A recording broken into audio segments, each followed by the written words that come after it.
Greetings from the city of brotherly love. I am Fernando Mendez, host of the Roundtable. We invite you to listen to our discussion of the themes of the day when we bring you regional, national, and international news.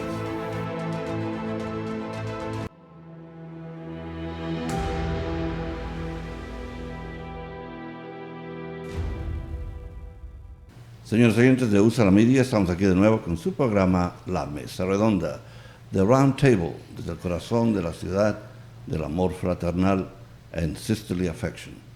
Les habla Fernando Mendez. Estamos en compañía de tres distinguidos personajes de parte de la American Jewish Committee. Recientemente tuve la oportunidad de participar en dos eventos. Fui invitado a conversar sobre el papel de los medios en este momento y cómo nos comunicamos con la comunidad judía, qué hay en común. Y hubo discusión y se discutieron varios temas. Y aquí vamos a hablar algo sobre el papel de la comunidad hispana y la comunidad judía en este momento, como lo representan aquí ellos. En primer lugar está Ronit Treatman, el doctor Daniel Schidlow, y tenemos a Hilary. Hilary Levine, she's the assistant director. That's how I have you titled, Hilary. So I don't have a title for Dr. Schidlow, but that's enough, right, Dr. Schidlow? That's good. I do. Well, you can just call me Ronit Treatman. That's what everyone else calls me. That's fine. Ronit, your profile says author. So yes, I did write a book. I mean, I ran a newspaper, and then I was president of the Philadelphia Jewish Voice, and then I wrote a book. So is that one of your main skills? Yeah, writing. Well, I write. I mean, I do a lot of social media management. I'm an administrator of many groups on Facebook. I do community building on social media. Great. So what do we speak about the role each one of you has in this entity, in American Jewish Committee? So what is your principal role, whatever work you do with the organization? Well, so I serve on the board, and I'm on the American Jewish Committee, and the book I wrote is called Hands-on Jewish Holidays. So I am also the chair of Contemporary Jewish Life. And it's been very exciting. It's been a very exciting opportunity. It's a wonderful organization. I think they work really hard to connect the Jewish community with the Latino community, with the Hispanic community. And many of us who serve on the board are both, because I grew up in Venezuela. So although I'm originally from Israel, I grew up in Venezuela. I am Hispanic. And because I spent 12 years, I share some of the culture. And my family had to leave Venezuela, and they came to the United States along with many other Venezuelans. So I completely understand that transition of having to leave a place where you've built your life, having to start over from scratch, all the difficulties of starting over in the United States, because my family experienced it. My parents came here when they were middle-aged. They lost everything they had. It was very, very difficult. And we had to adapt, and we had to move forward. And so I can really relate to all the people who come from many different countries in Latin America, because they have to, not because they really wanted to leave home, okay, because of the instability of the political situation, other problems that happen in different countries. And then they have to begin again here in the United States, where it's not very easy to do that. So I really understand, I really relate on a very personal level to that. Very well. Estamos en compañía de tres distinguidos miembros de la American Jewish Committee. Estamos hablando sobre varios temas. Ahora vamos a preguntarle a Dr. Schidlow, nos diga algo. So, what is are you a member of the board also? I am a member of the board. I am the co-chair of the Latino-Jewish Coalition and vice president for the Interfaith Intergroup Committee or activities. So I've been increasingly involved over the last 10 years, I would say, with aspects of the Hispanic community here in Philadelphia. First of all, I define myself as a third-generation immigrant. My grandparents left their country to go to Germany, and my parents left Germany right before the war broke. And they came to Chile, and I was born in Chile, which for me is a blessing because I grew up with a significantly varied background. So my first language is Spanish, and I love to speak in Spanish whenever I can. Currently, for instance, I'm an advisor to the Latino Medical Student Association. I'm advisor to some minority pre-medical group, etc. At AJC, we cherish the relationship there is between the Latino community and the Jewish community, and we see lots of similarities. We all bleed red, and we all have the same aspirations. And we all, in some way or another, have experienced some of the adversity, the discrimination that is common when xenophobic sentiments tend to arise. And I think we can see it right now in this country, regretfully, with the increasing polarization, not only in this country, I think throughout the world, there's an increasing polarization, and that is giving rise to trying to find minorities on which to blame various untoward effects and events. But I think on the positive side, because I don't like us to define ourselves by the negative. On the positive, I think we share the love of family. We share, to a great extent, deep religious convictions. We share aspirations for a better life.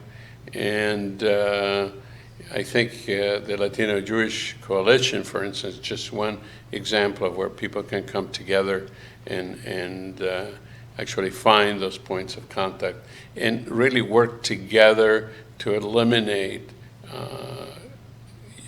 xenophobia and eliminate these rising sentiments, not only anti-Semitism, but anti-immigrant and anti-the other, which is, I think, the problem we're having now. Mm-hmm. And this is a country that was formed by immigrants. You tell me who's not an immigrant. The only ones who were here were the Native Americans. The Pilgrims were immigrants, and people tend to forget that. So there we go. I think that if anybody were to stop for a second and think where they came from, they realize they came from somewhere else, but what is now the United States. It's what Mexicans in the Southwest, Texas, New Mexico, Arizona, they say they didn't move, the border moved under them, no? 'Cause all of a sudden they ended up as part of a nation that was not theirs. Yeah, we can talk a little more about this theme of cooperation between Latinos and the Jewish community, because that was the topic of the symposium that I attended. I was invited by Marsha and Hilary. So, Hilary, now it's your turn. First of all, Fernando, thank you so much for hosting us this morning. It's really an honor to be here with you today. As Fernando said, my name is Hilary Levine. I serve as Associate Director of the Philadelphia, Southern New Jersey Regional Office of American Jewish Committee. And in that capacity, I am lucky and privileged enough to work with incredible community leaders such as Dr. Schidlow and Ronit. And I work every day to bring together the Jewish community and other communities that make up the diverse tapestry of Philadelphia. And I think as Dr. Schidlow so beautifully said, we all, I think, share more commonalities than differences. And that's something I just feel blessed to be able to work on every day. Right. Well, what do we, one of the main topics that I wanted to address was this whole idea of the American dream, that so many of us come as immigrants looking for this whole idea. Many of us are running away from awful situations in our countries. Many of us simply want to have a better life. And this country has always, in the minds of people outside of the United States, has been a great place for opportunity. And I always refer to the greetings of the Statue of Liberty, saying, bring me everybody who's suffering and hungry and all that. And where are we with that dream? Are we still arriving and hoping to find that? Ronnie? Absolutely. I think, many of the Hispanic immigrants I have met, first of all, there seems to be a misunderstanding among some North Americans that they're here to get some kind of handout, which could not be further from the truth. Everyone that I've met came here to work really, really hard to build themselves up and also to build up the United States through their hard work. And they're here to work hard, to make a living, to send some money back home. Sometimes they have relatives that couldn't come with them. They send remittances. They're here to give their children a dream, an opportunity they never dreamed for themselves. And so they invest in their children and their children's education. I know many people who, on very modest means, scrape and save, and they send their children maybe to Catholic school. They try their best to improve as much as they can the opportunities their children will have. And the other thing that's really interesting is one difference between the United States and some of those countries they came from in Latin America is, there's a program called Coursera. I don't know if you're familiar with it. Coursera is online free university. I was fascinated to discover that the country that has the most users of Coursera is Brazil, which goes to show you that the desire is there, the willingness to work really hard. And the problem in Brazil is there's not enough space in the universities and people don't have enough money. They can't afford it. So when they come to the United States, usually there's one of the marvelous things about this country, as someone told me when I first came here, is there is a college for everyone who wants one, starting with community college and up. Everybody who wants a college education can get one, or a trade school, or whichever kind of education it is. But I think that the opportunities are unlimited for people who are willing to work hard, to do what it takes to get ahead. And I think many immigrants will agree with me that if you do that, you do improve yourself in the United States. It's absolutely still the case. Yeah, I agree with you that that impression that we come here to beg or to take advantage of the system is absolutely not true. Almost every immigrant that comes here comes to struggle, to work, many 2-3 jobs to support their families at the beginning. In that context, what is the difference between, say, Hispanic people coming from South America or Central America, especially some countries that the previous administration didn't want, Honduras, Salvador, and Nicaragua. And what is the difference in that, the quality of life for that immigrant and a Jewish immigrant? How is the community receiving each one of them? Well, I think there are some similarities. I think that the different, and it's not one monolithic thing, but different Hispanic communities from different countries have support in their own community. For example, my brother-in-law is from Mexico, and I know that, if something happens, they all help each other. And they're tight, they know each other. There is definitely a Mexican community here, and I think that, you'll never see I've never seen anyone from Mexico living on the streets. They work hard, they have somewhere to go. I'm not saying it's anything fancy, but they have somewhere to sleep. They have food. They find each other work. They do what it takes, they help each other. And the Jewish community as well. I think that, there's the Jewish Federation, there's subsets within the Jewish community. For example, Israeli Americans who come here, I think that Israeli Americans do tend to help each other. If there's someone in need, they do what it is. I saw it during COVID. During COVID, I had a friend who was head of an organization for Israeli Americans, and some people, just like that, there was no work and no money, and then so it was very tight. And they said, we're trying to help each other, and in a very discreet way, those of us who could, gave a little contribution to help people tide them over, help them finish their rent, their month, their buy food, whatever it was they needed. I'm pretty sure in the Hispanic community, different groups from different countries did the same thing for each other. Yeah, Venezuelans right now. Yes, and so I'm helping each also, other. for example, involved in that community. Having grown up in Venezuela, I know that when they came, there was a Facebook group that was organizing. They said these people came with absolutely nothing. They weren't allowed to bring things, and they had young children. So we did a drive. We gave clothes, especially winter clothes. It's not cold in most places in Venezuela. I mean, if you're up in the Andes, sure, but everywhere else it's not. And so we gave coats, things our children had outgrown. Some things were new. We never used them at all. Furniture. So no, we did what we could. Yeah, that brings to mind the sort of inhumane treatment of people who were put in buses from Texas and sent to New York and Philly and Chicago. It's like, that's not what the experience should be for any immigrant. But that's what we are. Dr. Schidlow, obviously your immigrant experience, your parents, your grandparents, was a successful one, because here you are. It was ultimately successful, I would say, and my children are all American.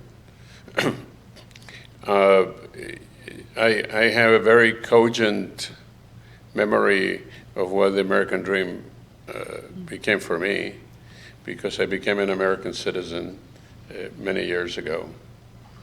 And I had my ceremony with many others, as many people have become With the citizens. flag? The whole thing, the flag, I still remember who the judge was, Judge Anita Brody, who herself, her father was an immigrant.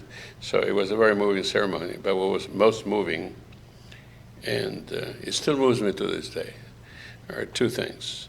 When I came home, there were flags on my block welcoming back as a citizen.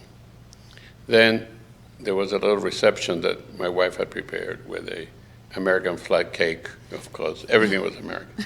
But she gave me an embroidery, a sample, those old things. It only has 13 stars. And it's very old. It says, "America, I love you." So I've had that within my view all these years, in my office, wherever I am, to remind me of the opportunity I got. Because although I'm a professional and physician, and people say, well, you come here in a different circumstance. Still, I have to tell you, I would go to a hospital and whatever accent I had, or I still have, which is not particularly Hispanic, but nevertheless, and some people would look down like, man, who's this guy? Who does he think he is? And I always say that those of us who came to this country from elsewhere operate with the immigrant spirit. And what is that? It is that we try harder. We try to show people that we're worthy of whatever we're being given, and that we will overcome any adversity to get to where we need to get to. And that goes for whether you're a physician who becomes a well-renowned surgeon, which I know a few, or whether you start out doing landscaping, as we know many people do that. But you can see everybody works hard, everybody tries harder than the next person in order to come ahead. I believe that the American dream is alive. I still believe that this country, if you compare it to any other country in the world, we are still a much better democracy. We still have checks and balances, no matter who is the president or who has the majority in the Senate or the House, but there are always checks and balances. Many of the immigrants, particularly those who are coming from our sister countries in Latin America, come from places where there are no checks and balances. There's just a monolithic dictatorship that keeps them in abject poverty, and they cannot see a way forward. I think when you're here, no matter what the hardship, somebody may hopefully lend you a hand, whether it is a fellow national or people like we are, I think, who care about everybody, because everybody's welfare is my welfare.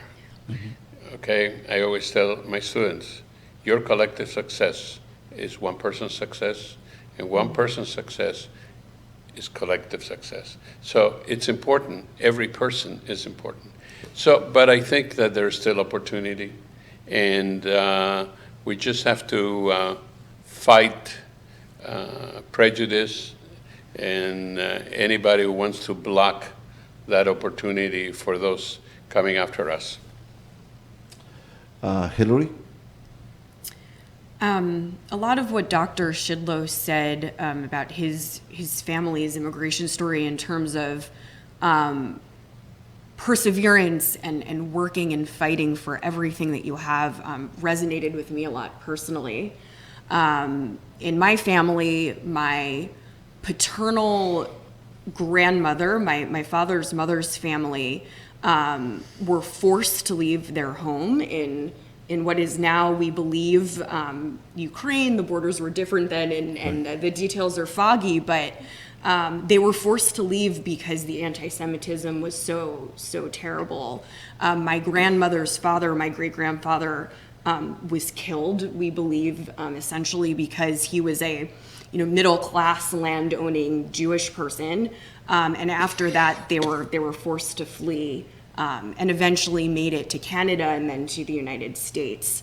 And my grandmother and then her future family, worked for everything that they had. So these stories of essentially not choice but being forced to find yourself in a certain situation resonate with me a lot. And I think with that all being said, I agree with Dr. Schidlow and Ronit that the American dream is still alive. It's still possible.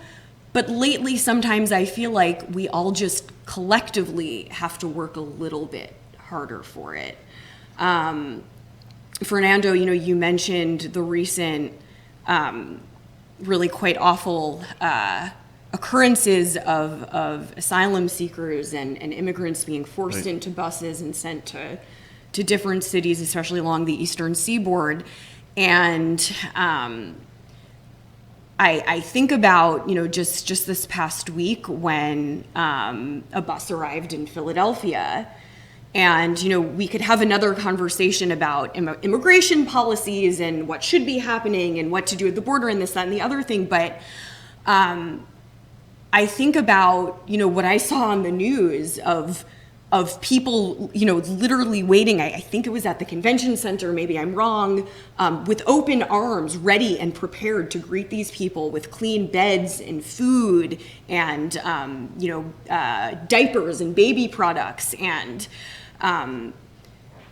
that helps to remind me how much good there is, how much work we have to do, but how much good there is, and we need to focus on those things, I think. And we need, if I may, fight those kinds of approaches. I have to tell you that at a very personal level, reading about this transportation of immigrants struck a note. Of course, it's not the same, but during the Holocaust, people were put in trains and sent somewhere. Well, they were sent to their death. But to take men, women, children, beautiful little children, and denigrate them to the category of objects that can be shipped across state borders in probably packed vehicles, I would assume, or packed plane, whatever it is. And people even boast about it. To me, it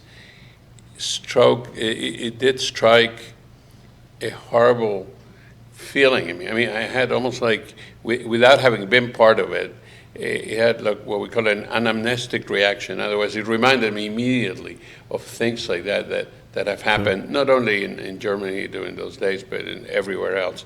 It's just the objectivization of people.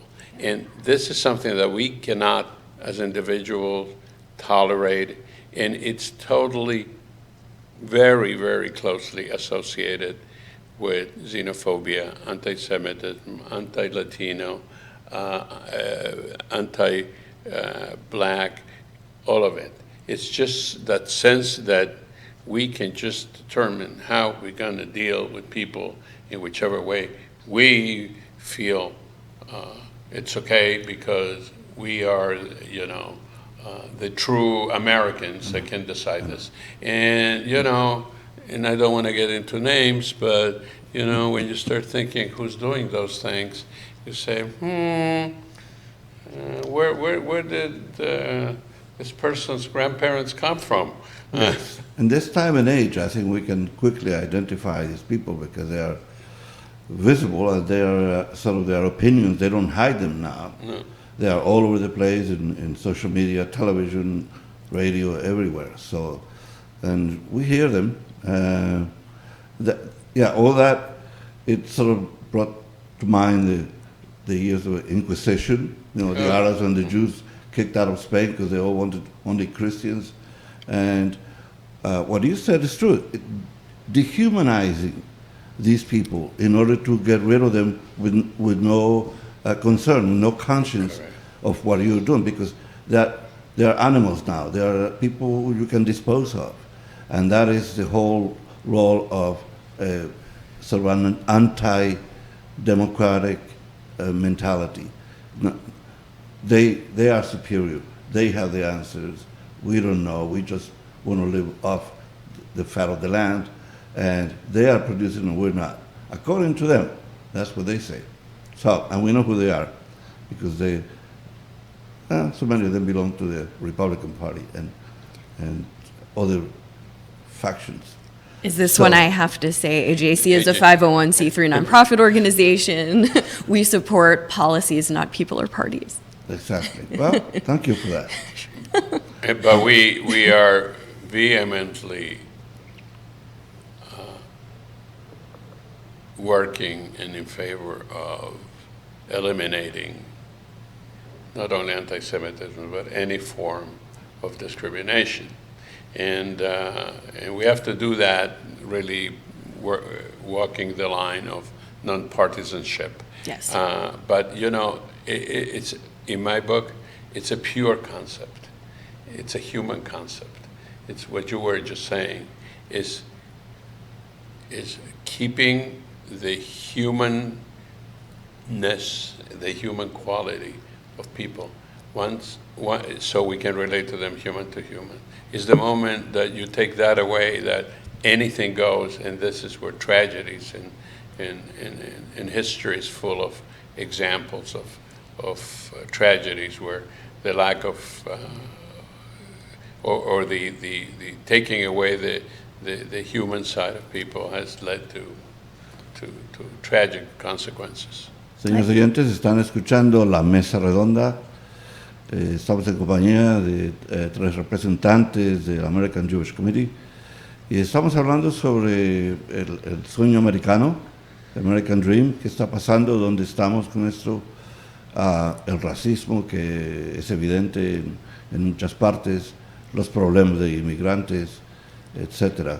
Así que no se vayan porque regresamos en un momento. Aquí están en Usala Media, The Roundtable. Dirige Dani Ramos. Regresamos en un momento.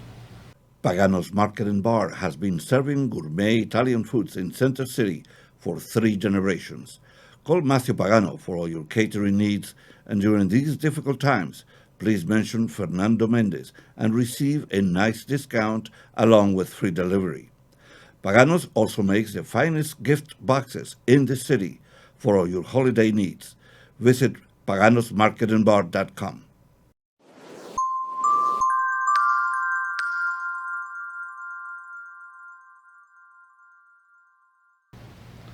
Señores oyentes de Usala Media, estamos aquí de nuevo con su programa La Mesa Redonda, The Roundtable. Estamos en compañía de 3 representantes del American Jewish Committee.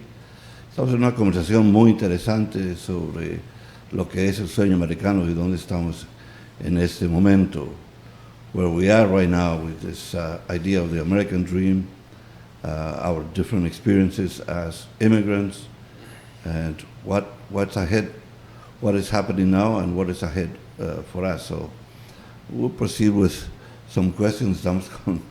Ronit, what we were just talking about this situation right now, where we feel that not only democracy is in danger, but I think the lives of immigrants are constantly threatened with this whole idea of putting people on buses and sending in different directions. If I'm not wrong, one girl died recently in one of those buses. So we said it's inhuman treatment in order to be able to treat people like animals, like cattle. And we know where that comes from. Right. So it seems to me that part of the problem is this inability to empathize with the people coming here. I think for many people who've been in the United States for generations, they have, even though they may not realize it, they have a pretty comfortable life compared to the poverty that is in Latin America. Even the poorest people here have a good life. I remember the first time I saw the projects in Philadelphia, I was amazed. I said, wow, these are like real houses. They have televisions, they have cars. Compared to the poverty that I witnessed in Venezuela, that wasn't poor. So I think there's a difficulty in being able to empathize, with the situation in the countries they had to flee. And what people can't get their head around is that most people who leave South America don't want to leave. And one time, so my husband is from Philadelphia, North American, and we were visiting Miami, and we had these Uber drivers. They were all Venezuelans who barely spoke any English. And I kept asking all of them, so, do you like Miami? How is it to be here? And they go, no, we just want to go home. He couldn't believe it. I told you, they don't necessarily want to come here. They like where they were. They just can't be there because of the situation. And I think most people really have no idea what it's like to be these immigrants, what they left behind, what motivated them to come here, why they're here, and what they really wish, many of them, is just to be able to go back and resume their lives in the country they left before. So I think it's this inability of putting themselves in these people's shoes to fear, to understand the fear, to feel it, to understand that they have to run for their lives, and many times for their children's sake, is what is causing them to. And then there's the flip side of it is here with everything that's happening with the economy. I think many people are afraid of them because they say, well, they're coming here to take from me, to take my opportunities, my money, my tax money, my opportunity to educate myself, my job, my salary. They're going to lower wages. This is their fault. And so they're being scapegoated too. Yeah, the experience of some Mexican immigrants that I have made over the years of having to cross the Rio Grande under very harsh conditions. They come here, they find a job, they make families, they create a business, and then they try to help other immigrants. I know one individual who owns a restaurant who then began to make tequila on his own, and he has employed a lot of Mexicans, and many of them have been with him 35 years. And they created their own families, right? And so those are successful cases. Nobody that I know has come here to say, well, I'm just going to go to sleep and send my check, a welfare check to my house. Mm-hmm. I don't know anybody like that. No, and I also know a different Mexican who came here and he made a business where he was baking the breads, the tortillas, and then he saved up enough money. He went back to his little town in Mexico, and he was from a little town, and he opened his own bakery there. He had saved enough money. That's great. He opened his bakery, and the way he described his life was he had a small house, and each time he would build an extra room when he saved enough money. So he kept building up his home. He provided for his whole extended family. I'm talking parents, nieces, nephews, everyone. He took care of all of them. And he did that with about 5 years of working hard here in the United States. Right. I've always said that this is one of the few countries where you can actually make a living as a waiter in service or landscaping. make enough money and go back to your country and build a business. So that's success in both ways. There's another kind of success that I have seen people from South America, from Latin America, make in the United States, which has always really impressed me, because they come to this country with fresh eyes. They see problems in a new way, and they're very creative, and they go, oh, I can solve this problem. And that's the kernel, the seed of a business. I've seen, there's one young man who started, he was very, very resourceful. He started a business of transportation from New York City to all these different towns in New Jersey, and he would use it by renting Ubers. So he didn't have to buy anything. He needed very little startup money. He used an app. He used the computer to make a website for people to reserve tickets. So then he would gather the money, then he would pay for the Uber, and then they would get the transportation they need at a reasonable price, at a reasonable time.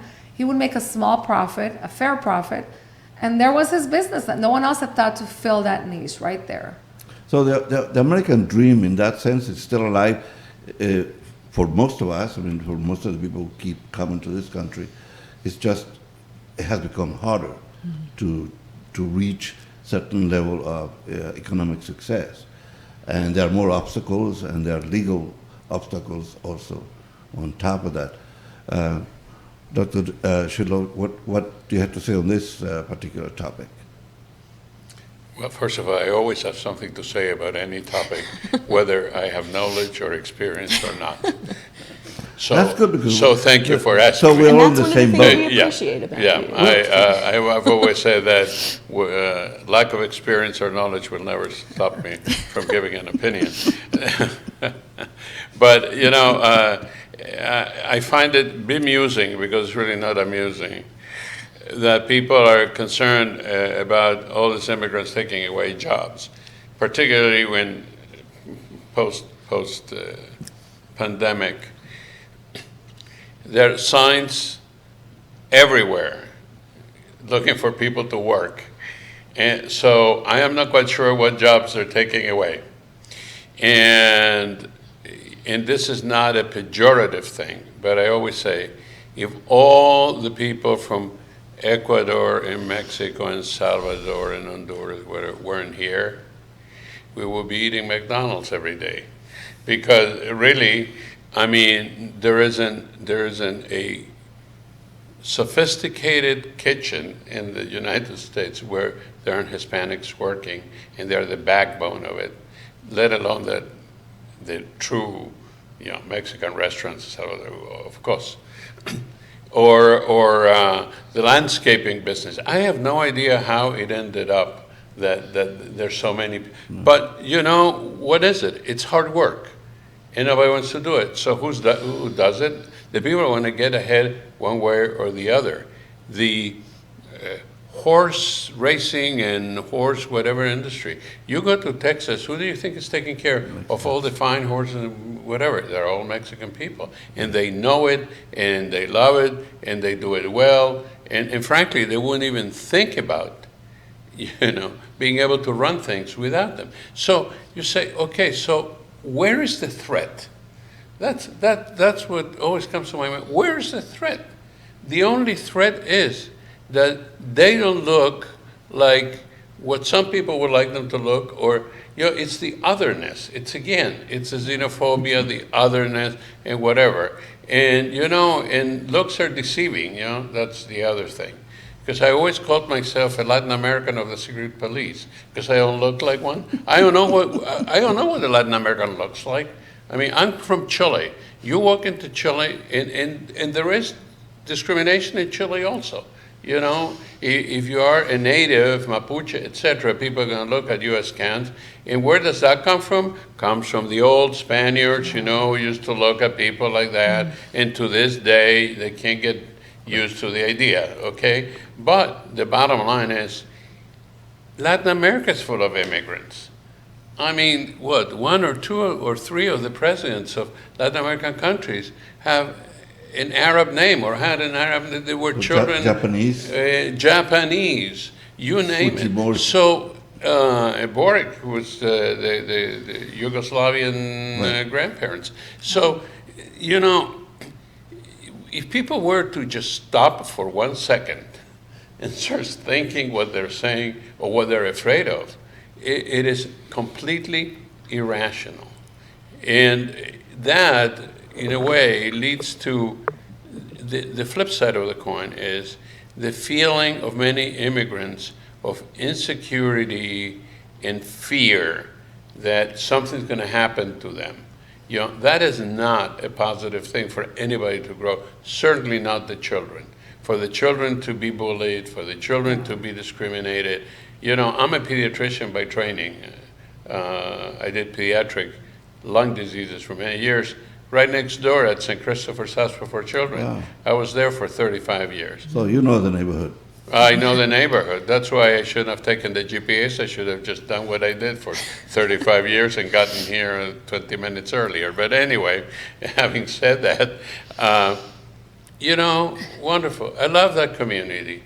And the children are absolutely lovely and wonderful. And they have no prejudice, no nothing. And the parents, you see how they work hard.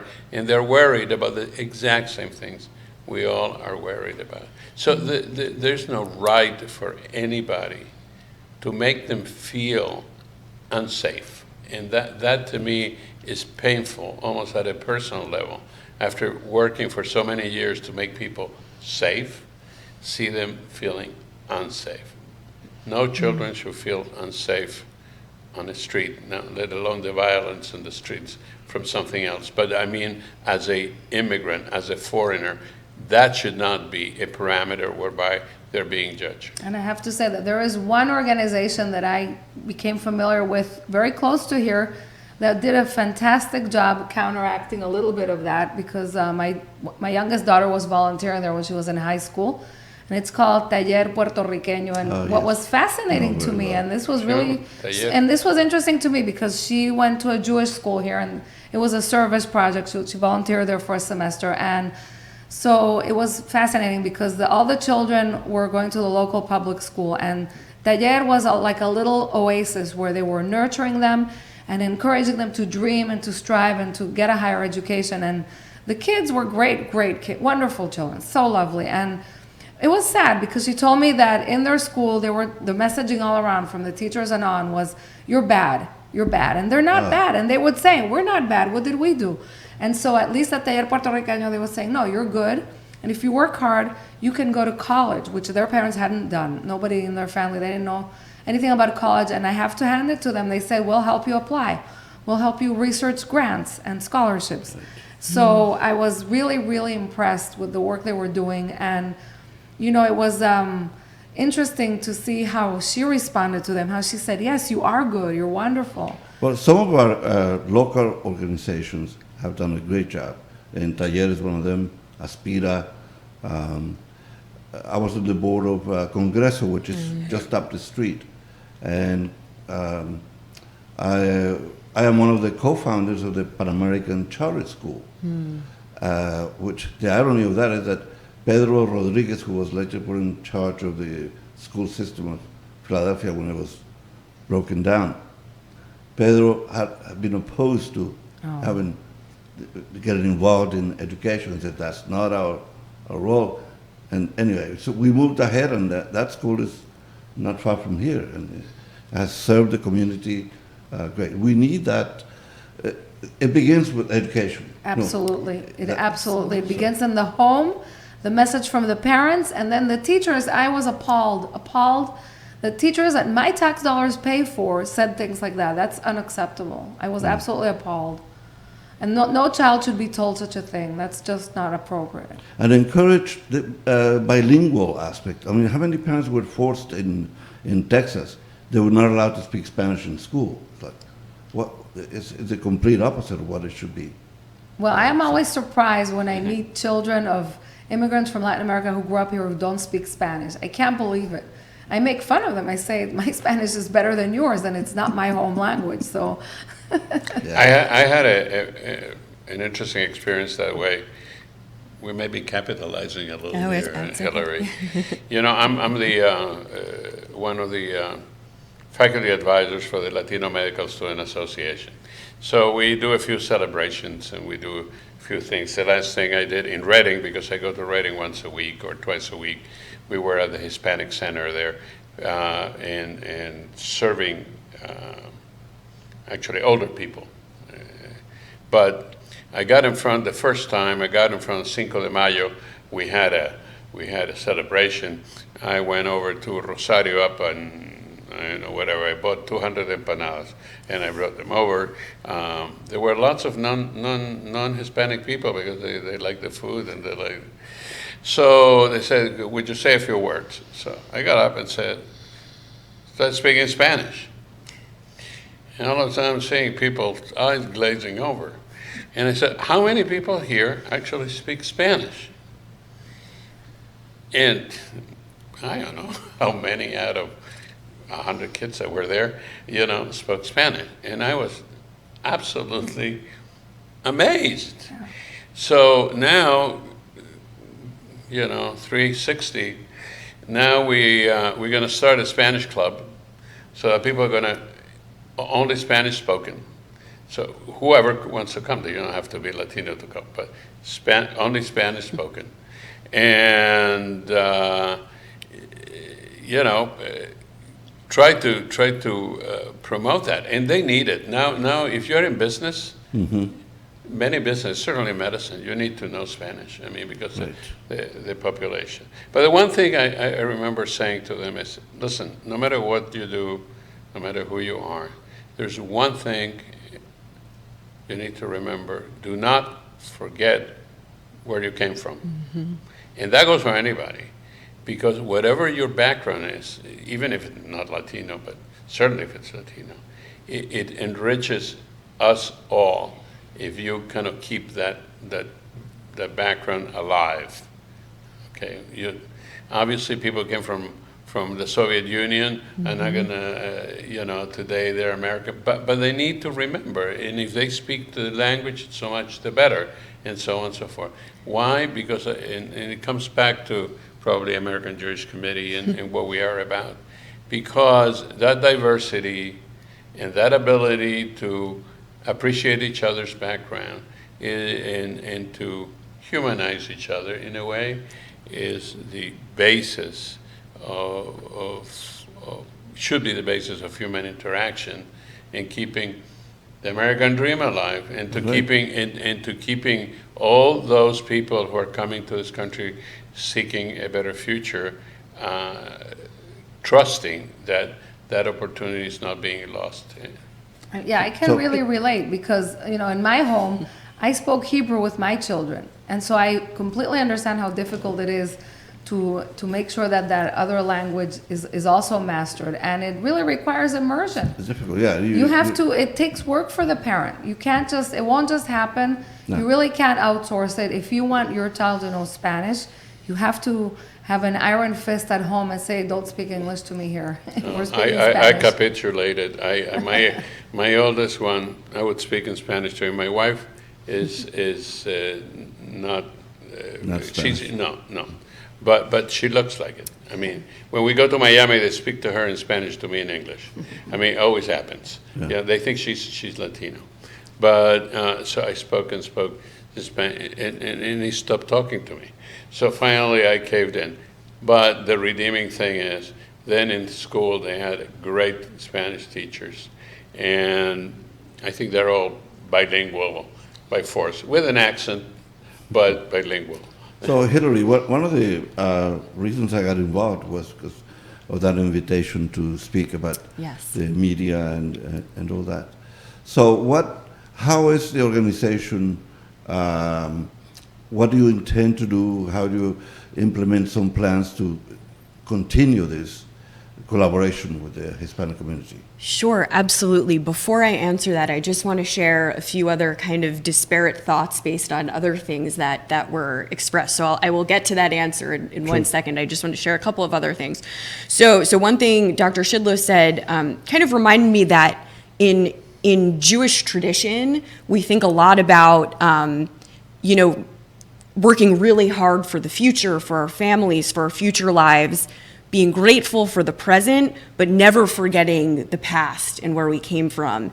And, as Jews, we think a lot about that, but I think that's also just generally speaking, I think a lot of communities whose families came from elsewhere, which as we said is most of America, can kind of identify with that way of thinking. So I just wanted to share that. And Fernando, you gave me a nice segue into the work of the Latino-Jewish Coalition. We were talking a little bit about how naturally immigrants tend to have a very entrepreneurial spirit, right? Immigrants come here, share their culture, their food, set up businesses. I know in my own family, my grandmother and her future husband, set up a little mom and pop shop in the town of Caldwell, New Jersey, where I grew up. And I think that's just very representative. You come here with nothing, you have to create something. And on that same note, just a few years ago, AJC's Latino-Jewish Coalition hosted an entrepreneurial summit at Temple University, not far from where we're sitting right now, that actually brought together Jewish and Latino entrepreneurs to share their stories and learn from one another. And that's just one example of the type of work that we do to learn from one another and bring our communities together.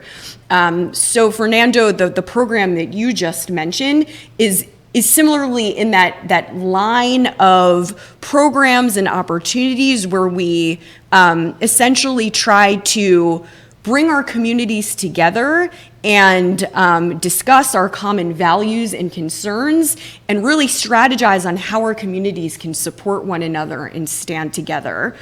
So the symposium that we hosted just a few weeks ago, where you shared your media credentials and knowledge, focused specifically on the Latino-Jewish Political Alliance and how our communities in a nonpartisan way of approaching the matter, of course, can best support one another and ensure that we are advocating for the shared issues and priorities that affect both of our communities, and do this in a strategic and also a very public way. It's important to show that minority communities such as Jews and Latinos are standing together and working together and demonstrating that, on a personal level, you turn on the news and all you hear is divisiveness and people being torn apart. But no, actually, this is an example of how, on the ground every day, we're actually working to support one another. And I think you had asked about the future. What does the future hold? So AJC's Latino-Jewish Coalition, which as Ronit mentioned she's a member of, and Dr. Schidlow serves as a co-chair of, along with Anthony Rosado, we actually meet quarterly. Our group is composed of Latinos and Jewish leaders from across the Philadelphia region, representing really all professions and backgrounds. We've been meeting, I think, for maybe almost 10 years, maybe a little bit less than that, on a quarterly basis to continue this ongoing dialogue, ensure that we're meeting current needs, and ensuring that our focuses actually reflect needs on the ground to support our communities. So I think I'll just close with saying that this is an ongoing initiative. This coalition will continue to meet, continue to put on programs that address whatever the needs of the day are. And I think the coalition's success, if I may, really brings home the reality of how similar our communities are and how our needs are so similar, and the importance of continuing to support one another again in public demonstrations of solidarity, which I think is so important. Well, that's great. I think if we know ahead of time, we might be able to cover a meeting on one of these events. If it, Absolutely. I don't know if it fits your agenda, but I mean, we'd probably love to do that. But that's important. Just a small addendum, I would say. The mutual knowledge of what drives, what affects and afflicts specific communities, to get that understanding and that knowledge dispels misconceptions also. Yes, Because, absolutely. look, as we all know, their open biases and their unconscious biases. And some people may come to the table with unconscious biases. The only way to dispel that is by getting to know people, getting to know each other, and to understand people's motivations. And it sounds so simple, but especially in the kind of work we do at AJC, we work with this assumption that it's a lot easier to hate someone when you don't know them. Yeah. But when you start to get to know someone at a personal level, whether it's our work with the Latino community or the Muslim community and some of the Christian communities that we've spent decades building relationships and the with. Asian community and of course lately. in the Asian community, we just actually launched a statewide coalition of Asian and Jewish leaders who will be working together on shared issues. When we know each other at a personal level, and you start to see someone in a human way, the opportunities are boundless. But it takes work to get to that place. It takes work, right. Prejudice is born out of ignorance. I mean, you don't know anything about the other people. So and we're seeing did that you every find day. a little something to read for us as we are getting ready to close? Yes, so I did find a quote that really speaks to me as also being an immigrant and also having grown up in Venezuela in South America. It's from Colin Powell, and it's, a dream doesn't become reality through magic. It takes sweat, determination, and hard work. That's the American dream. Yeah, Exactly. Yes. And he Sweat, also was an American dream. immigrant, so he would know. Determination and hard work, and that's the only way we're going to succeed. And dialogue, really, conversing, learning about each other, and that way that helps to build this cooperation for us to go anywhere. Well, we need more time than this. No, we have to do at least one more, maybe two more, maybe 10 more shows to cover more material. Because I know Dr. Schidlow would like to say more things about everything, right? Well, you put together Latinos and Jews, and you could have days and days and days of conversation. And I used to quote Angel Ortiz. I heard him talk about 30 years ago, and it said, if you scratch the skin of a Latino, you'll find either a poet or a politician. All right, I thought that was very good. But I think that goes for many of us who have so many varied interests. But the important thing is that we continue, and we should continue, to find all those things that brings us together. And I'm very grateful to you for this opportunity. I thank you for coming to us, and we certainly do something like this again. Absolutely. Ronit Treatman, Dr. Schidlow, and Hilary, thank you very much for. I'm sorry that we monopolized most of the time, but that's okay. you had to come back on your own, and I'm we'll just give you a happy whole to be hour. here. Do away with the Latinos. So Hilary Levine, who is Associate Director of the American Jewish Committee. So thank you again for coming. Thank you. Thank you. Señores oyentes, muchas gracias por estar sintonizando el día de hoy. Se despide Fernando Mendez aquí en la Mesa Redonda, parte de, we are beginning again with this program after COVID. So we want to thank our producer, Danny Ramos, aquí en Usala Media. Nosotros esperamos hasta la próxima. Greetings from the city of brotherly love. I am Fernando Mendez, host of the Roundtable. We invite you to listen to our discussion of the themes of the day when we bring you regional, national, and international news.